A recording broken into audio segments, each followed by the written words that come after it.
Well, thank you so much first for being here today and answering my questions. And it's actually a privilege to be able to interview a coach like you, because I think many people have a lot of misconceptions about what coaches are. So hopefully we're going to be able to clarify that today. Okay, all right. So first, Debra, I'd love to know how you became a coach. What led you to become a coach? Well, it's funny to answer that question because I have people go, how do you become a coach? And then they say, how did you become a coach? And I don't know that my path would be one that anybody else would ever be able to follow. But I did not graduate from high school. And when I was a young mom, I looked for a job that would give me freedom to be with my children. And I became a hairstylist because I thought I can make my own hours and be creative and so on. And when I'd been a hairstylist for about, I'm going to say 10 or 11 years, and there was this television program on that was introducing that Tony Robbins was going to be coming to town. And I thought, I changed the channel immediately and went, oh, that guy, ugh, you know, and didn't want to have anything to do with, oh, whatever he was. I didn't want to have anything to do with it. And my brother was a super successful businessman in Bel Air, in Beverly Hills. He called me because they were introducing that Tony Robbins was coming to do a firewalk seminar. And this was in 1985 or 86. 85, I guess. And my brother calls me the next Monday, and he's going, guess what I did this weekend? And I go, what? And he goes, I went to a Tony Robbins seminar, and I walked on coals. And I went, oh, please, give me a break. You know, they sucked you in. And I didn't want to have anything to do with it. And so at that time, I'd gone back to school, and I was studying organizational communication. Picked it out of nowhere. And he said, if you want to learn the state of the art in communication, you need to read this guy's book. And so I did, and I called and signed up for his seminar. Didn't tell my brother, you know. Of course. His satisfaction. He's an older brother. And I went to several of Tony Robbins' seminars, and then I decided that he had the worst haircut I'd ever seen, and he desperately needed my help.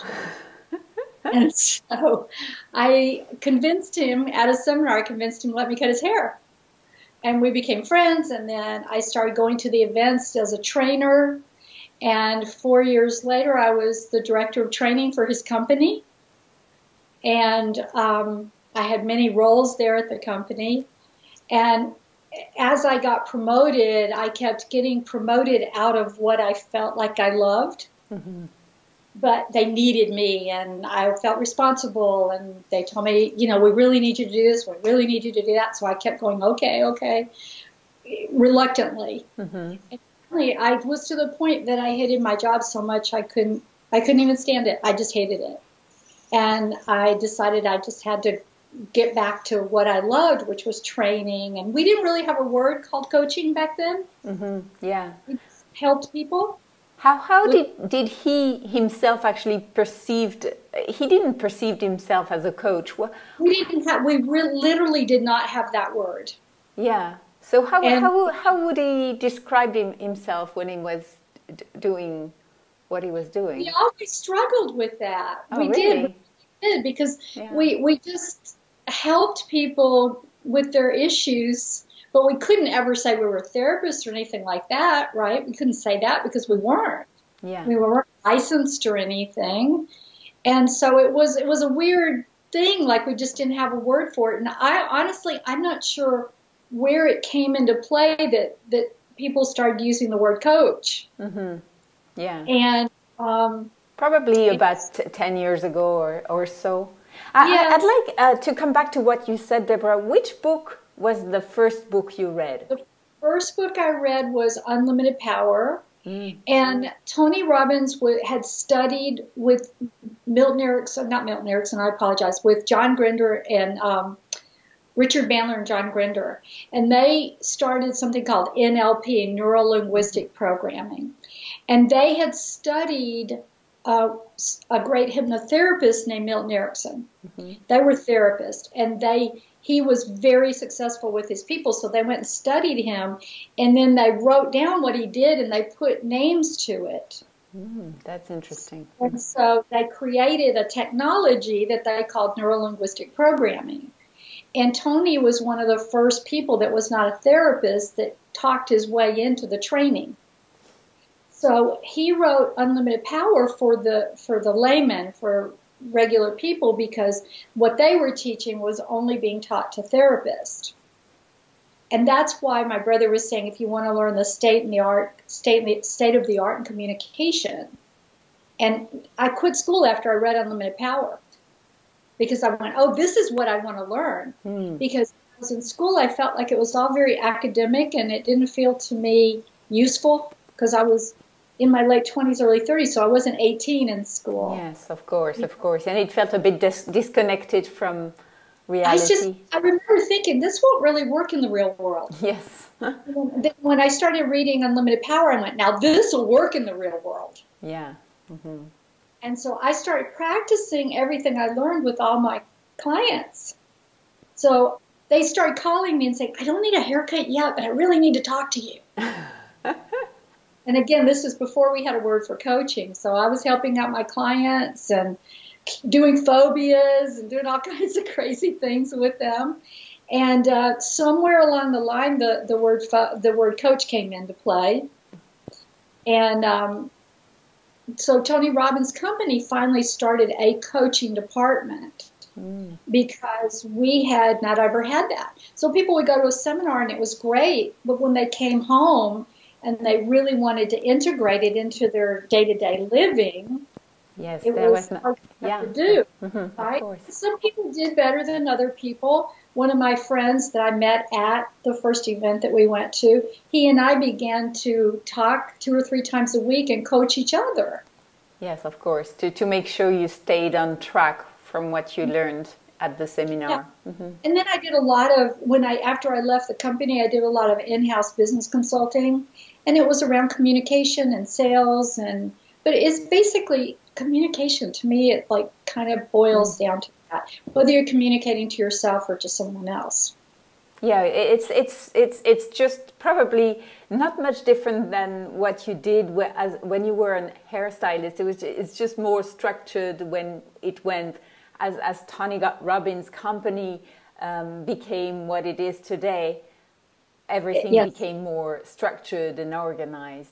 So actually, Debra, can you tell us, because I think people are a bit confused about, is it a psychotherapist? Is it a mentor? What is a coach? It sounds, because, what's true is, in fact, so many people call themselves coach this, coach that. So I'd like to know, what is your definition of coach and how you can help people navigate through the maze of this?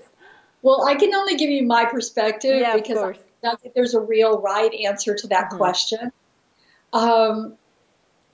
In general, how coaching is positioned is its current and future. Mm-hmm.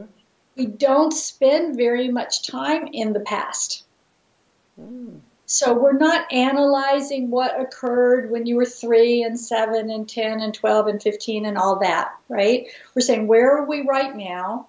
Where do you want to go? And let's get onto the road to get there. Now, the way I see dealing with the past, because it does sometimes come up, is I see it as we're moving forward and something like a bump in the road comes up, and that bump is an old way you used to see something or think about something. So we'll address it, but in the context of getting it shifted and move forward. So it's very oriented toward moving forward for most coaches. But then you've got coaches that are coaching in specific areas. So they might be coaching in health or coaching in business or coaching in relationship coaching. Yeah. So sometimes it's narrow in the sense that it has a particular purpose.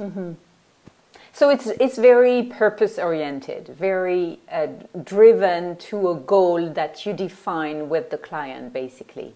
Exactly. So a mentor, would be fairly similar to that, wouldn't it? It would be similar, but typically a mentor knows something about a particular area and is telling you how to do it. That would be a little bit like a consultant. So you bring a consultant in who knows your industry, for example, and then they would teach you the right way to do that.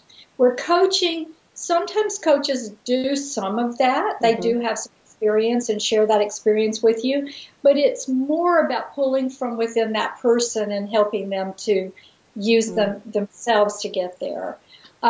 So it depends on who your coach is. Some coaches are directive. Some coaches are much more asking questions. Some coaches teach a little bit more, some don't. That's why I think, just like anything else, that you want to find out whether you jive with them, and if your philosophy and what you're trying to do, that coach seems to match up with it.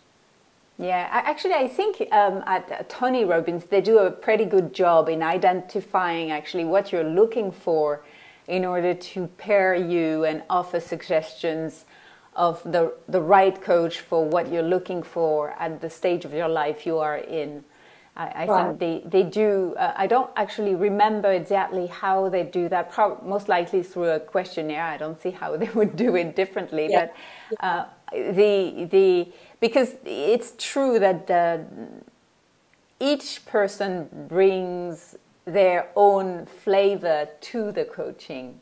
That's right. And I think that's one thing that's a little bit different in coaching from therapy, is we don't quite have as many rules. So I think the person, the coach themselves comes through more in coaching than maybe, a therapist who's trying to stay a lot more objective. I'm not saying don't have their own flavor as well, because of course they do. But I think coaching is a little bit more. I think the thing that confuses people more, maybe I'm thinking about this more from a business standpoint, is sometimes people think coaches are going to be more like a consultant and tell them what to do. And we really don't tell people what to do. Yes, it's interesting. I guess, everybody, it would be interesting to do a kind of a survey of the reason why people do actually go for coaching, because as far as I'm concerned, I was looking for a coach because I was moving from California to Singapore, and I wanted to stay focused on my business, and I knew that I would be distracted, so I was looking for some help to stay focused on what matters to me.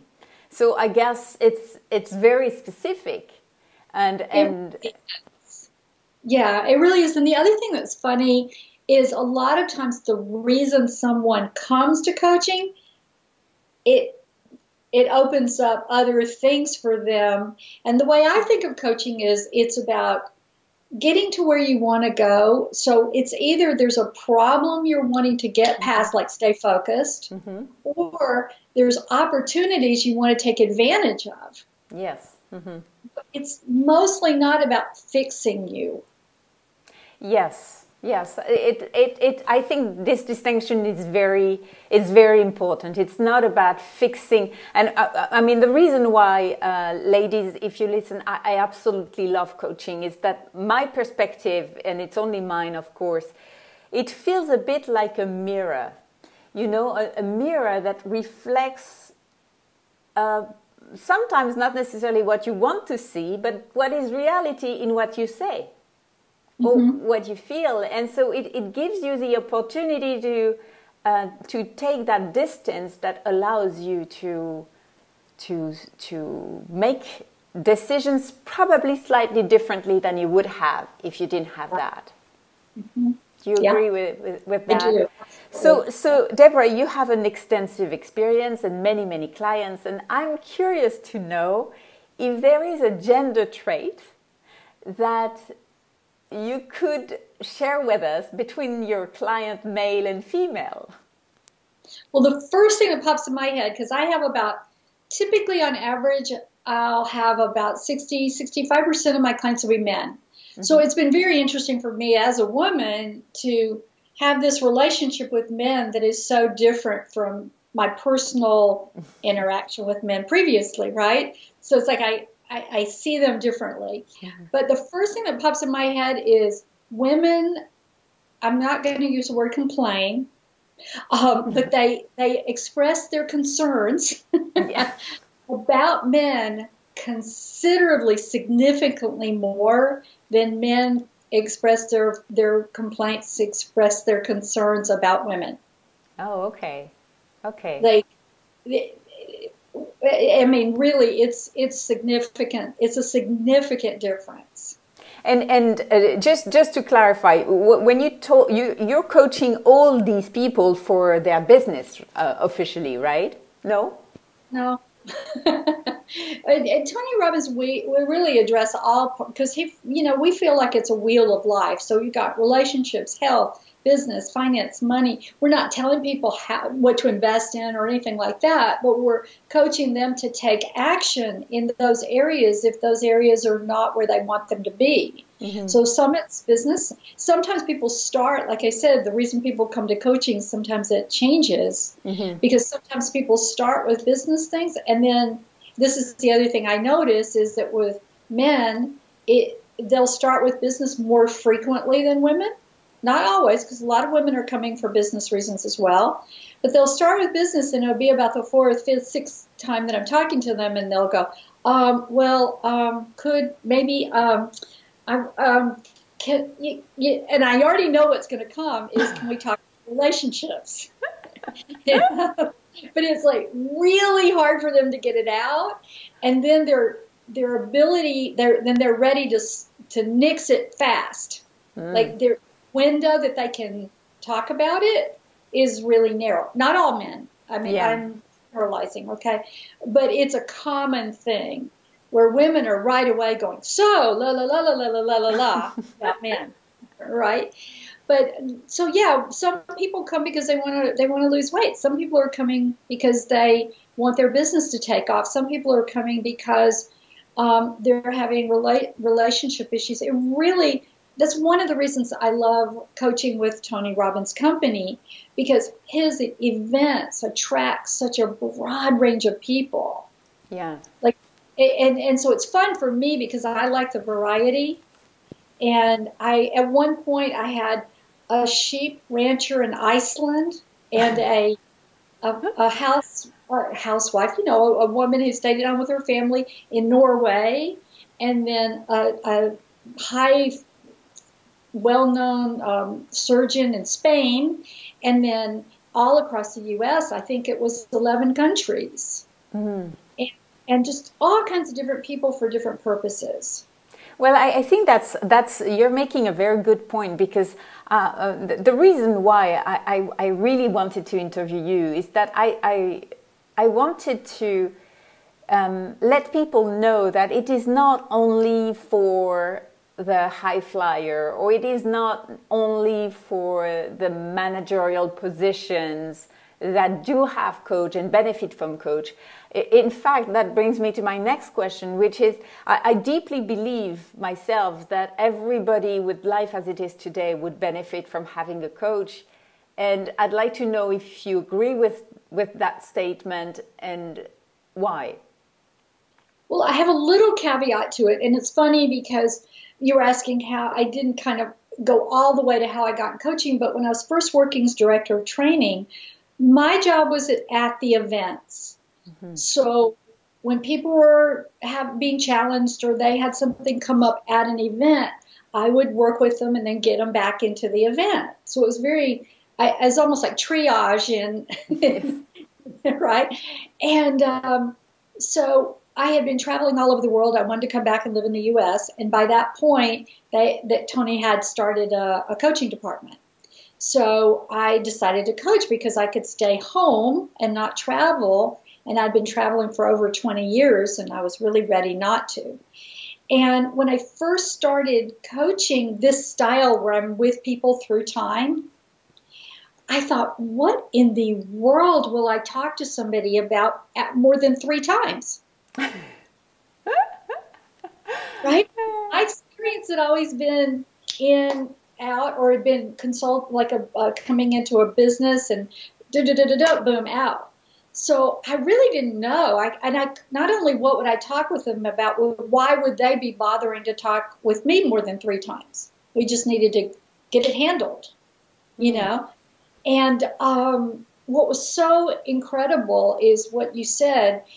Over time, I started going, everybody needs to have a coach. And I didn't think that till after I started really coaching through time. But here's my caveat. I think it's not so much everybody needs a coach. I think that everyone who is really interested in it growing and expanding and moving forward can dramatically benefit from having a coach. If you are, you know, and that's why is life coach kind of expands into all these areas, or business coach. But even business coaches talk with people about their personal, because it's hard to separate the two. Yes, I mean, definitely. And for women in particular, I think it's particularly true, because we are, if we have a family, even if we are deeply involved into a business, the family has a massive impact. So we can't really like put things in box like probably a lot of men can do. Men can, again, generalizing, men can do that more easily than women can, for sure. And it's, if you were in sports and you wanted to keep going up and up and up in your sport, it would never occur to you not to have a coach. Yeah, true. But if you were just, it was a hobby and you went and played on the weekends and stuff like that, then maybe you wouldn't need a coach. So I think from a life perspective, I think everyone can benefit. I think people who are growing and expanding and moving forward and love to learn and love to, you know, just keep the process going, they love coaching. The other thing I would say, and this is pretty funny, is the men clients that I have, their wives always want them to keep coaching. That's interesting. It's hilarious, because when it comes time for them to decide whether they want to continue for another year or 6 months or whatever it is, they go, yeah, my wife says I have to. But I think it's because there's someone that's talking to their husband, especially in my case because I'm a woman, but even with the male coaches I hear this, and that can talk with them where it's harder for their wife or their girlfriend or their significant other to, they don't like hearing it from them. Yes, of course. But I think it's not only a matter of relationships. There are things, I mean, I can see in my relationship with you, there are things that you are telling me that I will listen to because you are telling me that I would not listen to if anybody else was telling it to me. So it's really, it's a level of trust and neutrality, I think, that allows a deeper communication. And I would take it one step farther than neutrality. It's somebody who's on your side. Yeah. And I don't mean like they're going to agree with everything you say. No. I definitely don't mean it that way.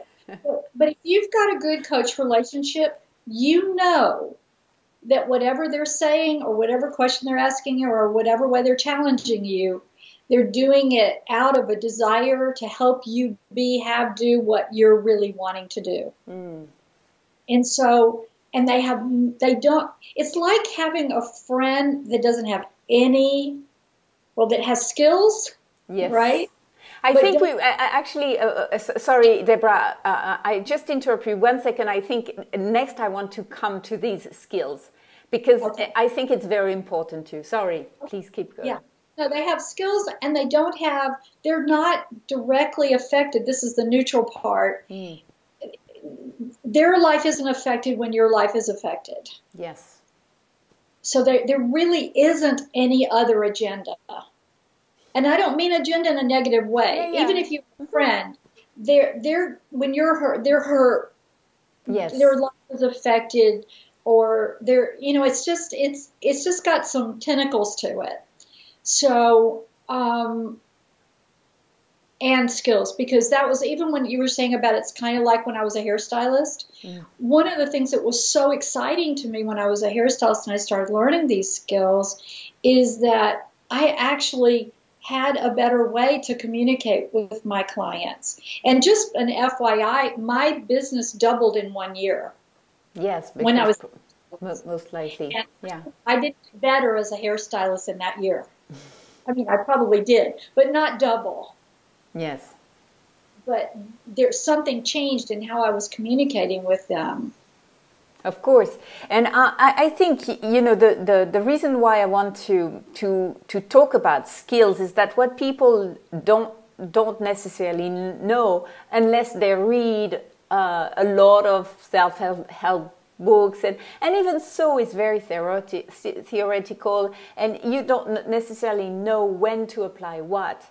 My coaching experience with you, so as a Tony Robbins coach, is that you bring fantastic sets of tools and methodology, and directly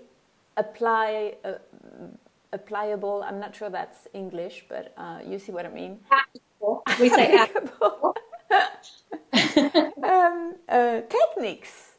Yeah. And can you tell us a bit more about this? Because it looks so easy in the flow of coaching, but I know there's a lot of work behind.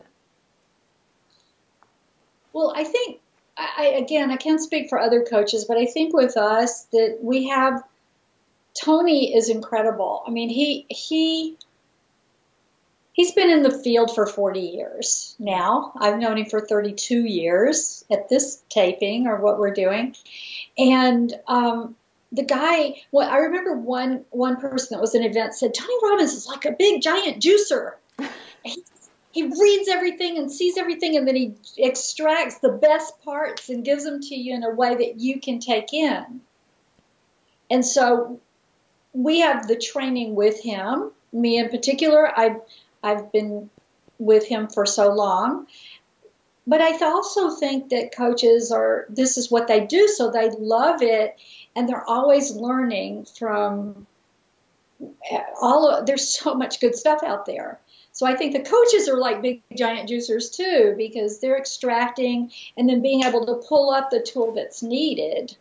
Mm-hmm. But the other thing I would say is that when people are in coaching, they learn those tools. Yeah. So it's not just the coach using them to get a result with you. You learn them. Oh yeah, that's actually what I meant. I did not mean that. What I meant is that you bring to the table tools that we can use, we learn to use, and we reuse them, and we benefit from them, and we learn how to call them in a way when needed. Absolutely. So yes. Yeah, no, definitely. And using them with your own children, the people in your life, and so on and so forth. I mean, just one simple tool that I learned way back at the beginning was transformative in my relationship with my teenage son. I mean, it was just incredible. And I came back from an event, and I said, well, I learned this thing, so I'm going to try it. And it was awesome. So there are a lot of tangible techniques and tools that get imparted. So this might be a difficult question, because I'd like to know if in one sentence you could summarize your experience with Tony Robbins. How would you describe it? I thought you were going to ask me what was the most important thing I ever learned, and I was ready with that one, but I wasn't ready for how would you describe, relationship with Tony Robbins. When you go to an event, it's like taking a drink of water from a fire hose. So that's one thing. I used to say it was like when I was around him a lot, I would say that it was like, Pigpen in the Peanuts cartoons, where when he's walking along, there's this dirt he walks around, there's dirt everywhere. I would say that it was like that, but it wasn't dirt. It's like energy and excitement and drama and possibilities. And it's like Tony walks and this whole energy is around him. And if you're in it, you're in it. I mean, so intense. It's very intense. And people goes, he really like that. Yeah, he really is like that. That's how he is. and at the same time, it's hard to be around him and be you can't. I mean, it's just it's not hard. It's impossible to be around him and be complacent.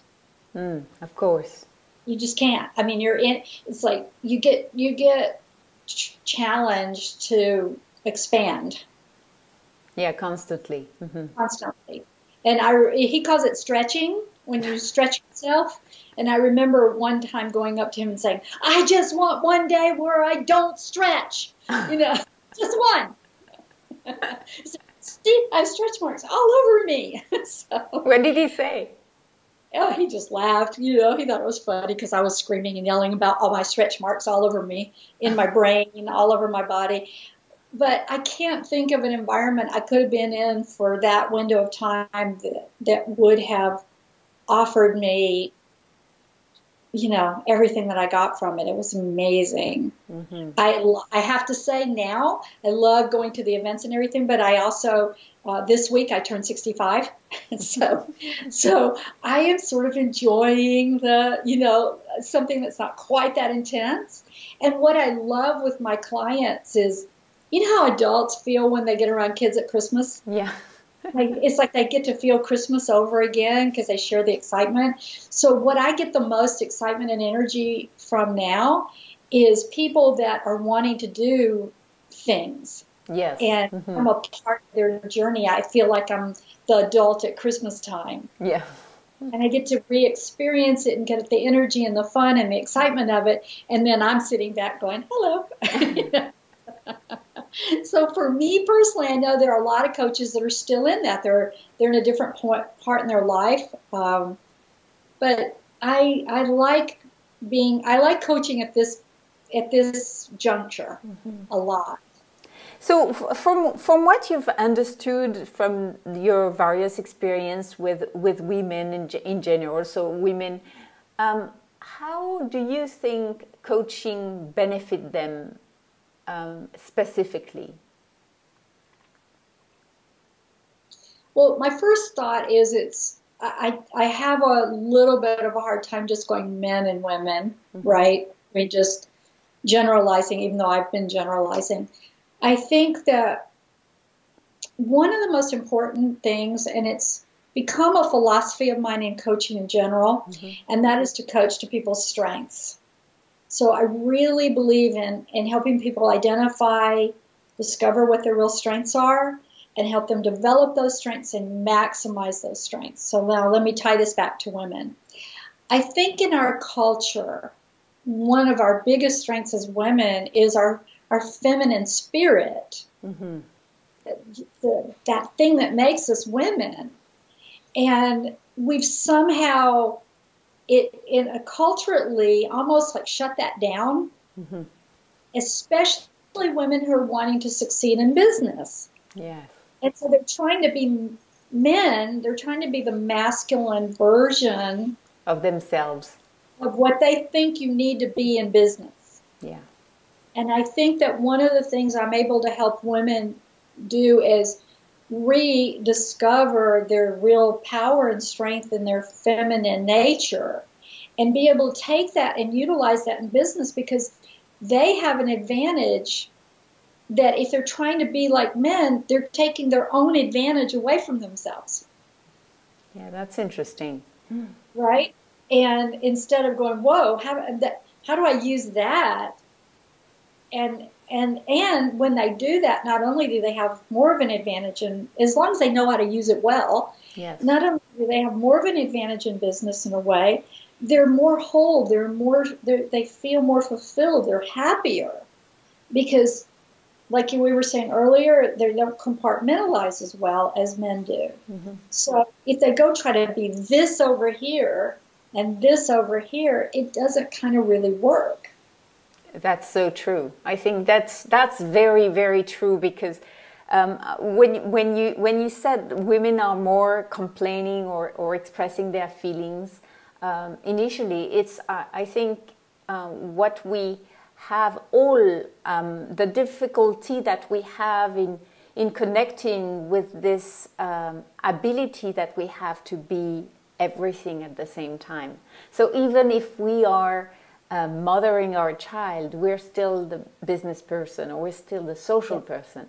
And it's true that rediscovering that is very discomforting. I mean, because you don't really know what to do with it. Nobody teaches us. And that's true. Huh? And the way I look at it for women is, yes, let's say there's a continuum. Over on this end, way over there, on that end is just feminine to the point that you're just a jellyfish and there's no backbone, there's no nothing. And over here is masculine to the point that you're a shark, you just go after what you want and anything can die in your way, right? So that's super goal-oriented, get what you want, masculine, and over here just went feminine. When women can learn to be here and just move like this, they have so much more power than if they're, if they start swinging the pendulum. Again, generalizing to a degree, because some people naturally might be a little more this way and naturally a little more that way. But women, it's like we need to learn how to flow back and forth a little bit, but not pendulum swing. Mm-hmm. Yeah, that makes sense. That makes sense. But for a lot of my women that I've worked with, they've pendulum swung so much that what I'm helping them do is reconnect over here so that they can feel that flow between the two. I can tell from a personal experience how transformational that has been for me. Because it's very difficult for many of us to reconcile, our duty as mothers and wanting to have fun and still be interested in what we do, regardless of what it is. And it is often felt as two things absolutely impossible, and you need to sacrifice one to get the other, or vice versa. And the goal of this podcast and the goal of everything I do is to say, no, we just need to learn how to balance things and find where we feel more at ease. Some women will be more inclined to be on the motherhood side more often than not. Others, it will be the other thing, and it's fine either way. Would you agree with that? I agree. Well, it just is what it is. Yes. So I think it's perfect either way. I don't even think it's just fine either way. I think it's perfect either way.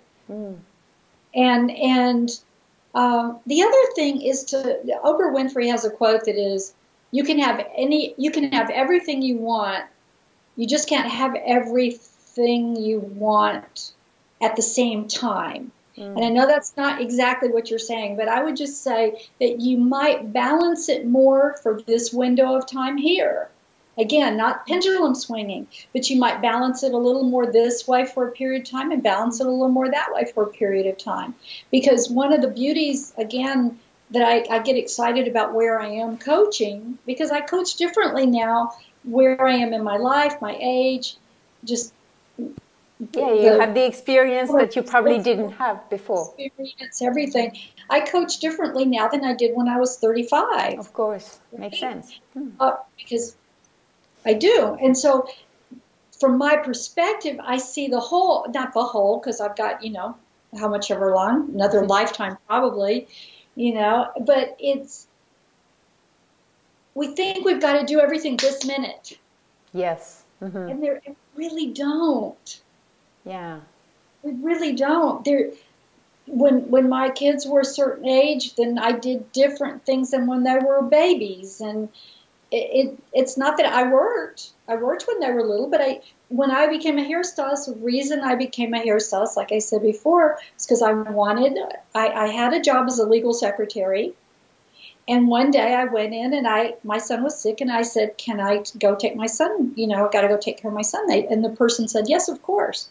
And I left and I said, I don't want to ask. I don't want to ask if I can take my son to the doctor. He was 2. And I went, I need to find a job where I don't have to ask. So I looked for something that would allow me to make money and be successful and be able to provide and everything, but also allowed me to take care of my children and be with them and go be a room mother and some of the things I wanted to do. And then when they were older, I started traveling all around the world. And I was older when I started doing that. And sometimes I think I remember when I was 30, the main reason I looked for something else to do next was because when I was 30 and I imagined 40, I imagined I would be decrepit and not be able to stand up and cut hair and raise my arms up. That was my picture.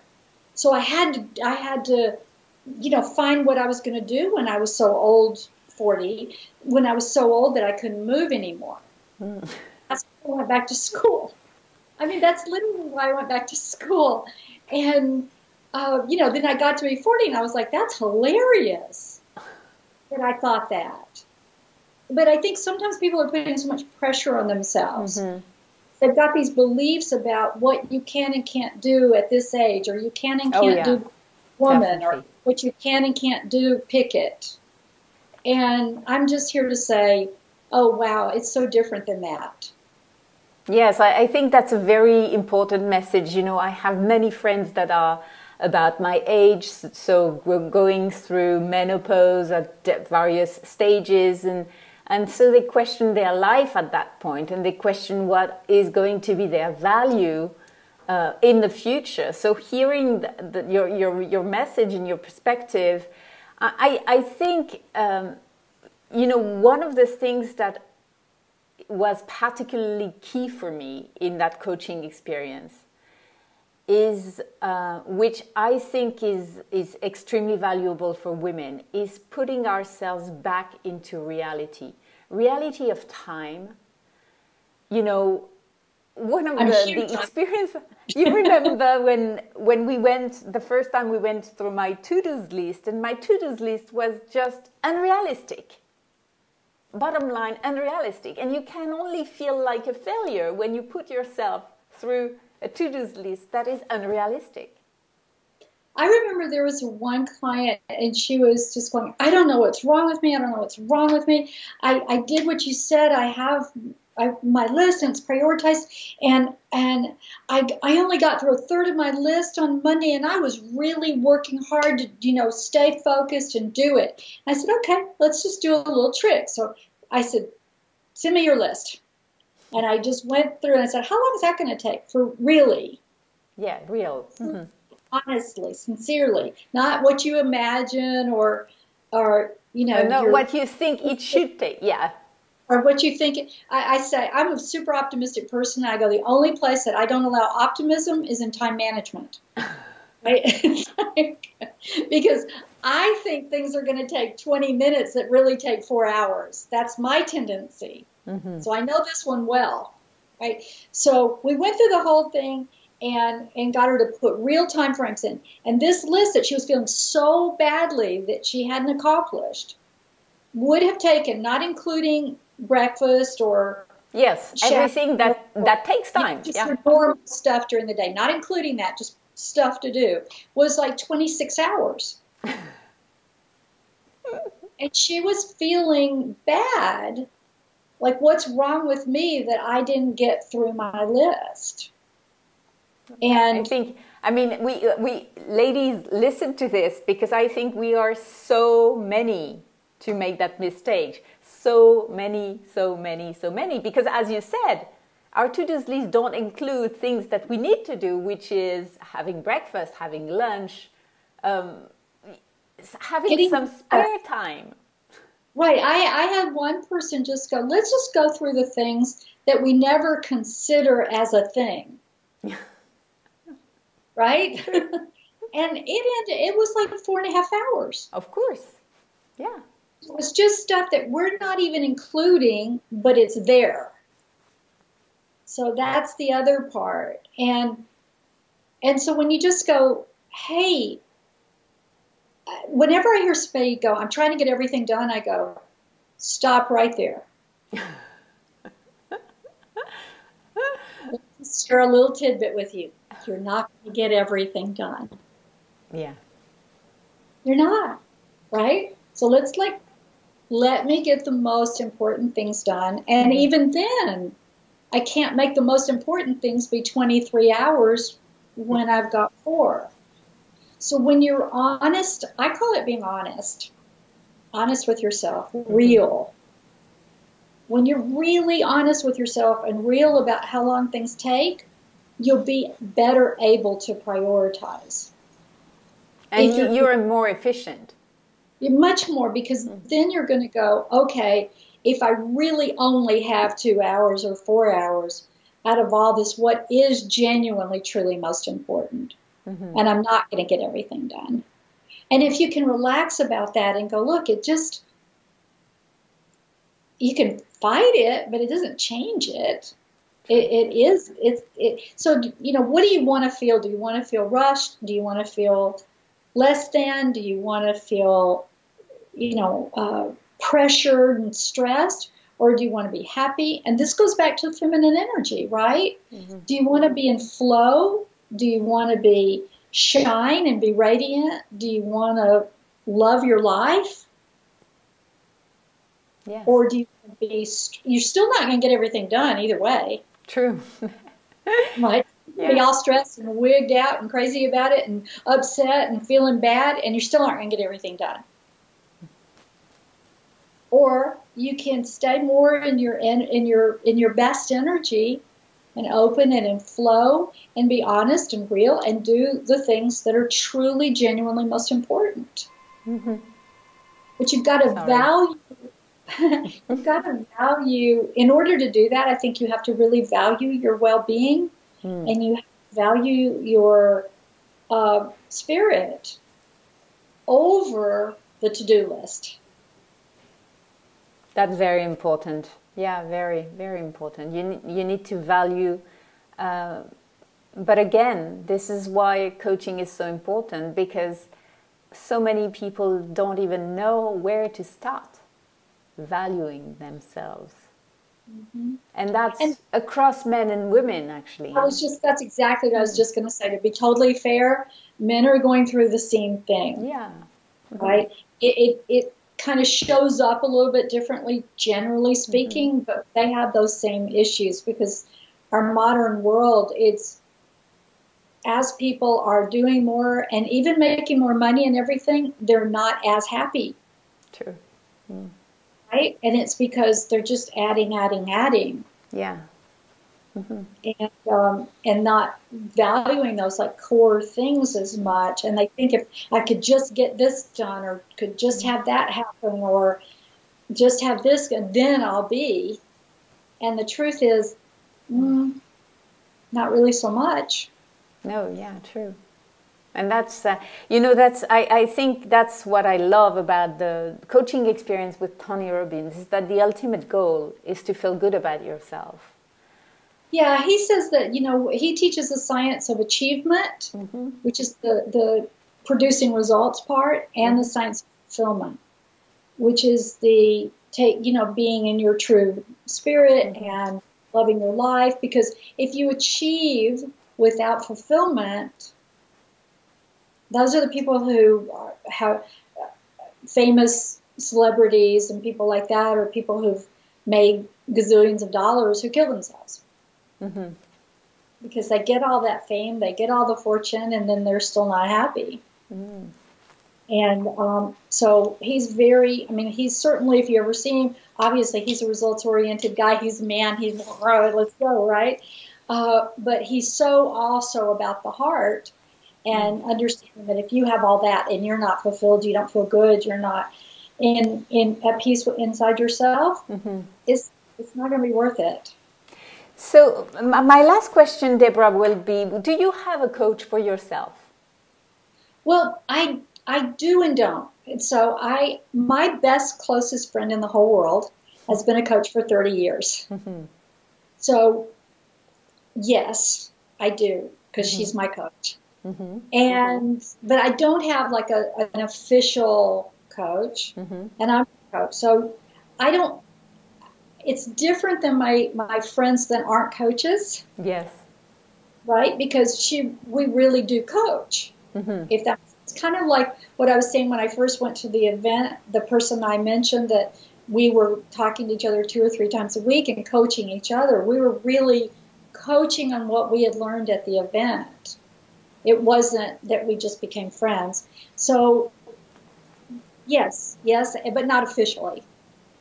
So I don't know. I know that Tony Robbins have very often a free coaching session after an event. I'm not sure exactly what are the criteria for these promotions, but I really invite everyone to try out, because it's a fantastic experience. And I know that personally I came through my business focus, but it's probably one of the best decisions I've made.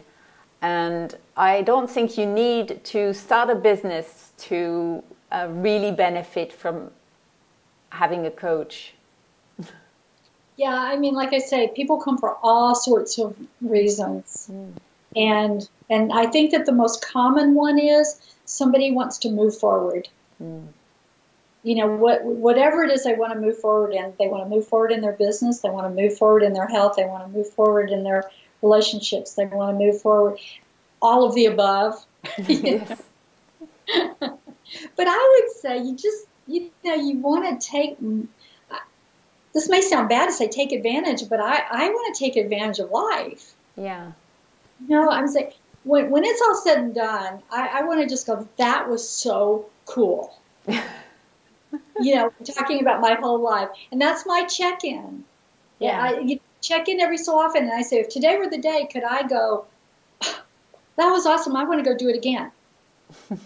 You know? And I hope, and my plan is to be able to do that whenever it really does happen. I imagine that to be long in the future. But so to me, that's one of the main reasons, is that if you just want to move forward in one or multiple parts of your life. And in terms of if anybody wants coaching with Robbins, I think we have over 100 coaches, 120 or something like that. And so, you know, they could get in touch with me directly, and then I could get them set up for, they call them a free strategy session. And the guys and gals I've never used that word in my life. I don't even know why I said gals. But the men and women who talk to people, they're so good at helping a person to really look at what they're wanting, and then to help them decide whether or not coaching is the best. Yeah. You know? And if it really isn't, they help them make that decision. And if it is, they help them make that decision. And they're great about doing that. So I could get them set up with somebody if they wanted to, you know, just... That's fantastic. And ladies, as usual, I will put all the details in my post. And since now this is also going to be a video, I will put them in the comment below the video on the YouTube channel. So please don't worry about it. Well, Debra, it was fantastic talking to you. Thank you so much. You. Can I say one thing? Of course, please. Okay. I just appreciate you so much. And one of the things I love about coaching is that I love the people I work with. And I really do see it as a partnership, as a relationship. Because to me, it's not, it's more than just like, this person's over here. So to those people who are following your podcasts and taking advantage of what you're offering, I just want to say that, you know, you've got somebody wonderful to be guiding you as well with Anne, because you're fabulous, and I love, love, love working with you. Oh, thank you. You see, I'm becoming emotional. That's me. Me too. I'm getting teary too. So. Well, thank you so much, Debra. Thank you. I mean, it's the pleasure is definitely shared, and I think it's such an amazing experience to grow and to improve in everything and to enjoy more. It's I think when you start discovering the pleasure there is in it, you can't stop anymore. And so I hope this will be an inspiration for people to start or continue. Yes. Thanks a lot. To you. Thank you. Okay. Bye-bye.